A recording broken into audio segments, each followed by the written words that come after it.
কি করবি মানে? চুপচাপ তাদের সাথে মিশুকে নিয়ে যা। জি। তারপর আর কি, আব্বুর ধমক খেয়ে সাথে মামা মামির সাথে চলে এলাম। সাথে মিশু আছে। মামার বাসায় এসে পড়লাম বিপাকে। যদিও আগে অনেকবার এসেছে, কিন্তু এখন কেন জানি আমার আসতে অনেক লজ্জা লাগছে। তার উপর পড়লাম আবার আরেক প্যারায়। আগে ছিলাম এই বাড়ির ভাগ্নে, কিন্তু এখন হলাম এই বাসার জামাই। তাই রাতে অনেক মানুষজন নতুন জামাইকে দেখতে আসলো। আমার তো একসময় পুরো অসহ্য লেগে যাচ্ছিল, কিন্তু তারপরে অনেক কষ্টে সহ্য করে গেলাম। সবাই চলে গেলে তারপর গেলাম ঘুমাতে। এখানে আবার অনেক প্যারা। রুমে এসে দেখি মিশু বিছানায় শুয়ে আছে। আমি কিছু না বলেই বিছানার এক পাশে গিয়ে শুয়ে পড়লাম। আরে কি ব্যাপার, তুই বিছানায় কেন ঘুমাচ্ছিস? তো কোথায় ঘুমাবো? সেটা আমি কি করে বলবো আজব? তোর ব্যাপার তুই জানিস, কিন্তু তুই বিছানায় ঘুমোতে পারবি না।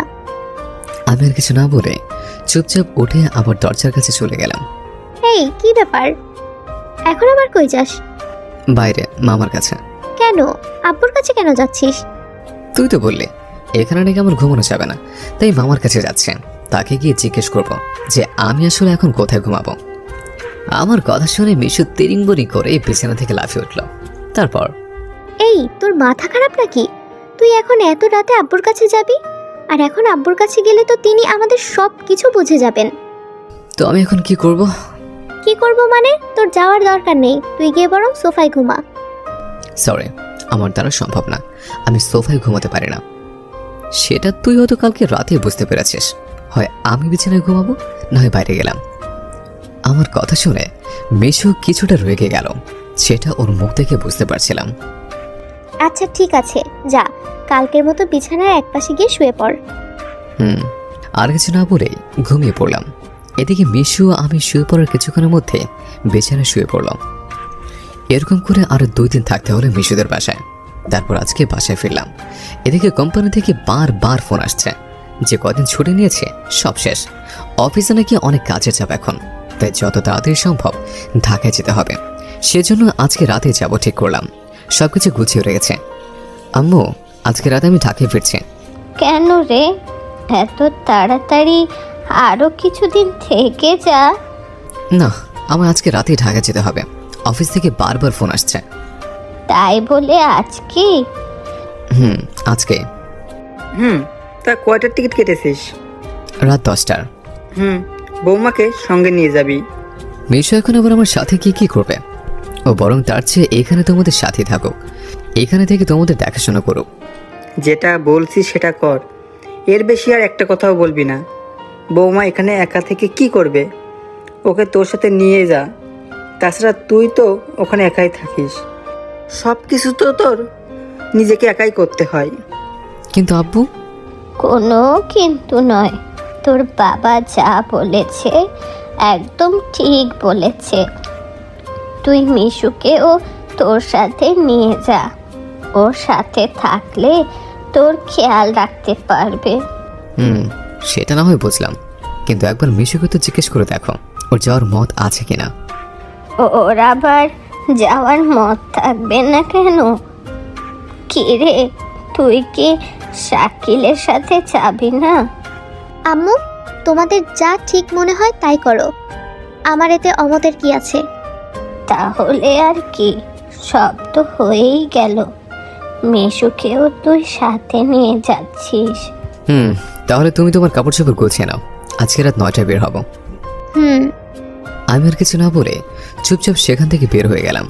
তারপর মিশুর জন্য আরেকটা বাসের টিকিট কেটে আনলাম, কেননা অযথা রাতের বেলায় কে টিকিট কাটার জন্য দৌড়াদৌড়ি করবে।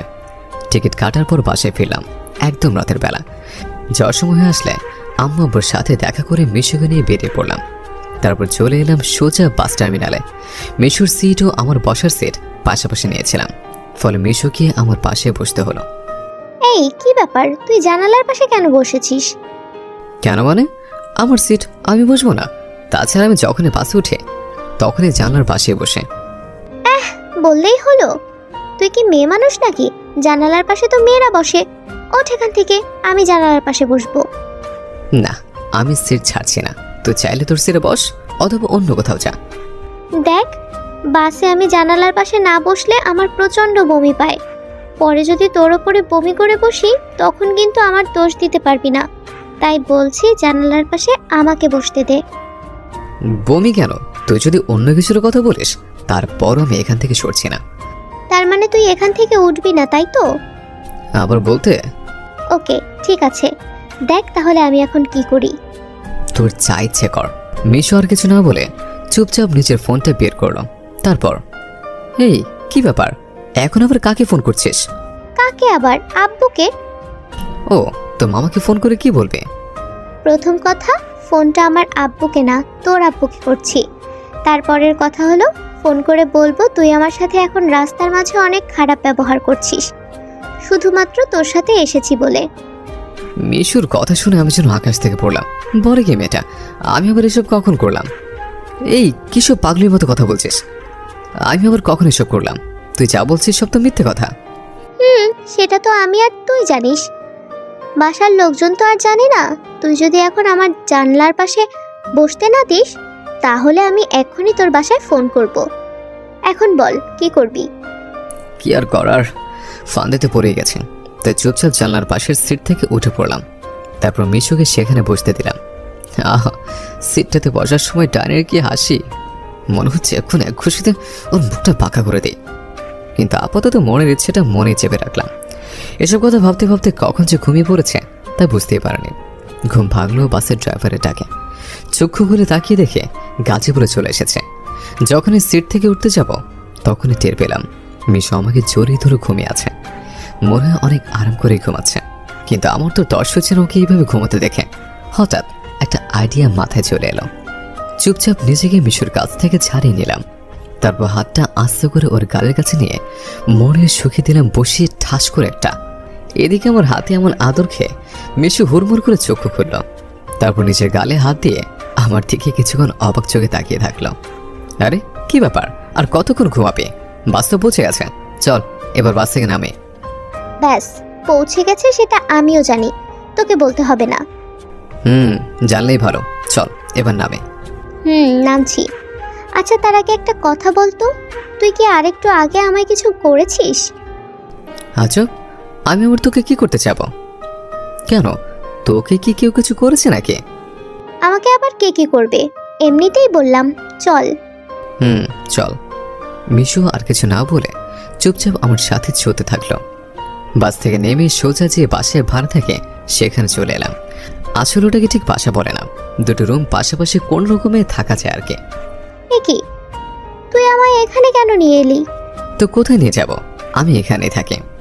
এখানে থাকি মানে? এই ছোট্ট বাসায় আমি থাকবো নাকি? আমি এখানে থাকতে পারবো না। দেখ, আমি আগে এখানে থাকতাম, তাই এই ছোট বাসাটা নিয়েছিলাম। তাই বলে আমি এখানে থাকবো নাকি? আপাতত কিছুদিন এখানে থাকতে হবে, তারপর সময় করে নতুন একটা বাসা ভাড়া করব। ততদিন একটু কষ্ট করে মানিয়ে নে। কিন্তু তাড়াতাড়ি বাসা চেঞ্জ করার চেষ্টা করবি। আমি আর কিছু না বলে বাসার ভিতরে ঢুকে গেলাম। তারপর আগে ওয়াশরুমে ফ্রেশ হতে চলে গেলাম। এদিকে মিশু ততক্ষণ রুমে ঢুকে গেল। হঠাৎ, আউ ও, কি হলো? এইভাবে চিৎকার করছিস কেন? এটা কি? কেন, আমার রুম, এতে আবার জিজ্ঞেস করার কি আছে? এটা যে একটা রুম সেটা আমিও জানি, কিন্তু রুমের এমন অবস্থা কেন? আর রুমের মধ্যে এসব কি পড়ে আছে? আমি ওর কথা শুনে সাথে রুমটার দিকে হালকা তাকিয়ে দেখলাম আসলেই রুমটা অনেক অগোছালো। তার উপর আমি ব্যাচেলর মানুষ। হঠাৎ লক্ষ্য করলাম টেবিলে আমার কিছু পার্সোনাল জিনিস পড়ে আছে, যেটা সেখানে থাকার কথাই না। দৌড়ে গিয়ে সাথে সাথে সেটা সরিয়ে রাখলাম। আসলে আগে একা থাকতাম তো, তার উপর এখানে আমার তেমন কেউ আসা যাওয়া করেও না, তাই রুমের অতটা যত্ন নিতে পারিনি। তাই বলে রুমটা এভাবে রাখবি? কি অবস্থা করেছে রুমটার! আসলে তোরা সব ছেলেরাই এক, পরিষ্কার পরিচ্ছন্নতা কি সেটা তোরা বুঝিস না। এবার কিন্তু বেশি হয়ে যাচ্ছে, তুই কিন্তু আমার রুচি নিয়ে কথা বলছিস। যেটা সত্য সেটাই বলেছি, এতে বাড়াবাড়ির কিছু নেই। ও তাই না?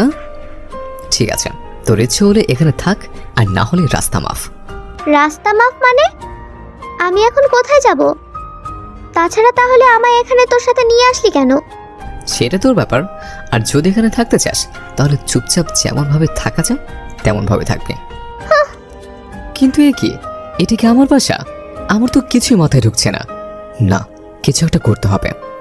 এসবের মানে কি? কেন, দেখতেই তো পাচ্ছিস তোর কাপড় চোপড়। সেটা দেখতেই পাচ্ছে, কিন্তু এগুলো রুমের বাইরে কেন? কারণ আমি এখন রুমটা পরিষ্কার করলাম। রুমের কি জঘন্য অবস্থা করে রেখেছিলি? ওই রুমে কি মানুষ থাকা যায় নাকি? তাই আগে রুমটা পরিষ্কার করলাম। তা তোর রুম তো পরিষ্কার করা শেষ, তাহলে আমার কাপড়গুলো বাইরে কেন রেখে দিয়েছিস? এগুলো ভিতরে রাখতে পারলি না? আচ্ছা থাক, আমি নিচে রাখছি। আরে আরে, এগুলো কোথায় নিয়ে যাচ্ছিস? কোথায় আবার? রুমে নিয়ে যাচ্ছে। না, তুই এগুলো আমার রুমে ঢুকাবি না। আমি এইমাত্র কষ্ট করে রুমটা পরিষ্কার করলাম। তো তো আবার কি? আমি আমার রুমে তোর নোংরা কাপড় রাখতে দেব না? তুই বললেই হলো। তাছাড়া রুমটা আমার, তাই আমার রুমে আমি আমার যা খুশি তাই রাখবো। এতে কারো কিছু বলার সাহস নেই।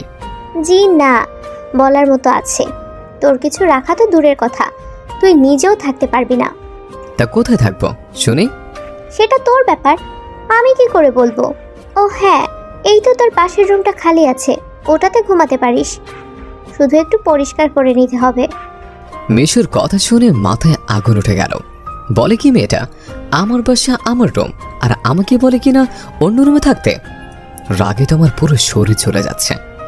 আমায় কি তোর কেনা গোলাম পেয়েছিস? তুই যা হুকুম করবি আর আমি তা চুপচাপ শুনে ফেলবো? যদি তা ভেবে থাকিস তাহলে বলবো তুই ভুল ভাবছিস। আমি আমার রুম ছাড়ছি না, চাইলে তুই পাশের রুমে গিয়ে ঘুমা। না, আমি এই রুম ছাড়ছি না। তুই যদি এখন আমার কথা না শুনিস, তাহলে কিন্তু আমি বাসায় ফোন করে তোর নামে আব্বুর কাছে মিথ্যা নালিশ করব। তখন বুঝবি কত ধানে কত চাল। সো চুপচাপ ওই রুমে চলে যা। কি আর বলবো, ডাইনিটা একদম জায়গা মতো হাত দিয়েছে। চুপচাপ ওর কথা মেনে নেওয়া ছাড়া আর কোনো উপায় নেই। ওই রুমে যেতে হবে, কিন্তু ওই রুমের যে অবস্থা, সেখানে থাকতে পারবো তো? এদিকে মিশু আর কিছু না বলে ঠাস করে মুখের উপর দরজা বন্ধ করে দিল। কি বাজে মেরে বাবা! অনেক কষ্টে কোনো রকমের রুমটা পরিষ্কার করে থাকার মতো করলাম। কিছুক্ষণ পর, এই, আমার খিদে পেয়েছে, বাসায় কিছু রান্না করা নেই? আরে কি বলিস, আছে তো। ওই যে দেখ, ফ্রিজে কাঁচা মাংস আছে, যা ওগুলো গিয়ে খেয়ে